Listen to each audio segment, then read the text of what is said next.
اور اسی طرح کافروں کے بارے میں بھی تمہارے پروردگار کی بات پوری ہو چکی ہے کہ وہ اہل دوزخ ہیں۔ جو لوگ عرش کو اٹھائے ہوئے اور جو اس کے گردا گرد حلقہ باندھے ہوئے ہیں یعنی فرشتے،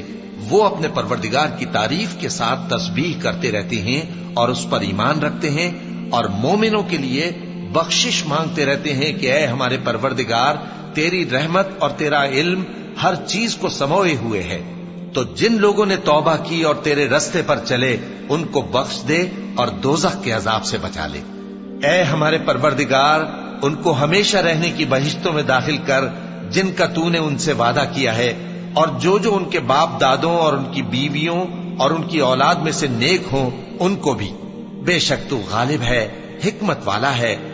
اور ان کو بری حالتوں سے بچائے رکھیو، اور جس کو تو اس روز بری حالتوں سے بچا لے گا تو تو نے بے شک اس پر مہربانی فرمائی، اور یہی بڑی کامیابی ہے۔